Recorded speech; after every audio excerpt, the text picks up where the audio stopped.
Hello, yes, it is time for another Claude Sports Corner, and this one is dealing with the New York Knicks, who are arguably the most inept franchise in all of New York. In fact, I'll be doing another upload later on, probably tomorrow, showing how New York City is the worst sports town in the United States right now, and it really is. But I digress. Right now, we will be talking about the NBA's saddest franchise, the New York Knicks. They fired their coach, David Fizdale, a few hours ago.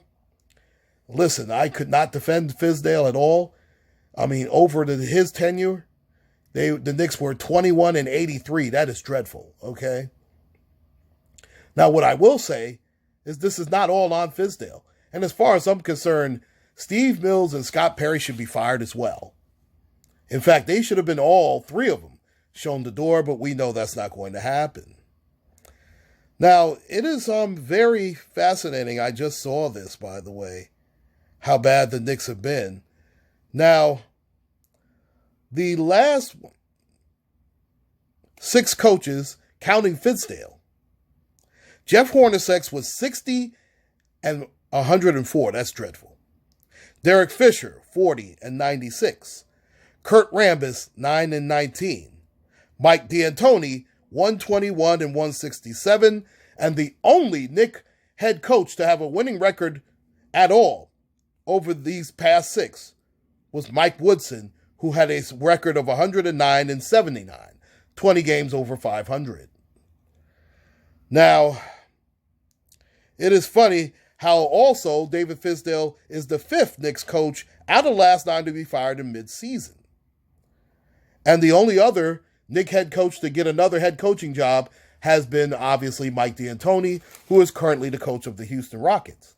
Now, of course, he has James Harden and now Russell Westbrook. I mean, a lot easier than having Carmelo Anthony and a hurt Amari Stoudemire, even though, to be fair, the Knicks did much better under Mike Woodson than they did under D'Antoni.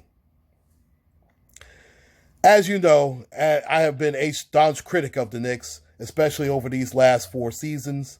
The way they did Carmelo Anthony, who ironically was last week's NBA Western Conference Player of the Week. And in fact, he scored another 20 points his last game. I mean, the Knicks can't even buy a guy who could average 20 a game right now. I understand that a lot of people thought Melo was washed, but hey, at the very least, he would have put fans in the seats, okay? The Knicks are so bad, they are unwatchable right now. And to be honest, we don't even know how really good a coach Fizdale really truly was because they never put the players behind him. And again, this is an indictment on the president and GM, who, as we know, a month back, gave an impromptu press conference and basically threw Fizdale under the bus. We knew that him getting fired was inevitable. And again, I certainly cannot defend Fizdale, and you can't defend anybody with a 20-83 record. You just can't. Now, where do the Knicks go from here? I believe the interim tag will be on Mike Miller for a time. He might as well just finish the season. I don't feel the Knicks are going to get any great shakes at the coaching position as it is. I mean, unless you're going to tell me Mark Jackson is going to coach the team. And I don't think Mark Jackson wants any parts of this, especially as long as little Jimmy Dolan is still the head coach of the New York Knickerbockers.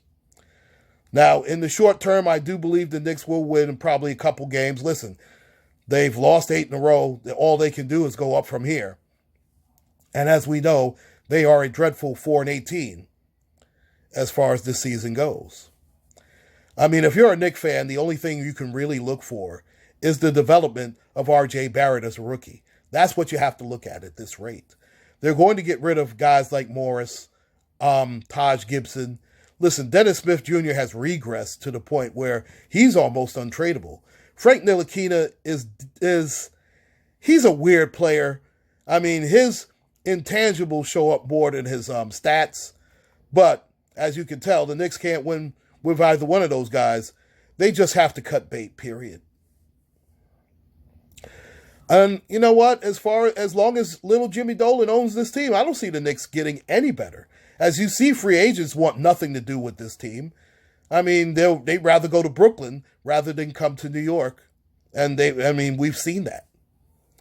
And this is partly due to Mills and Perry again. You cannot blowball a guy like Kevin Durant. I don't care how injured he is. You cannot offer him less than the max effort. And that's what they did. I wish I could tell you that the Knicks will improve drastically after this, but I can't. Not with a straight face. So, Knicks fans, yes, I hate to say it, looks like another year of Willis Reed limping onto the court. Please like, share, and subscribe, ladies and gentlemen. My name's Claude White. Take care, and God bless.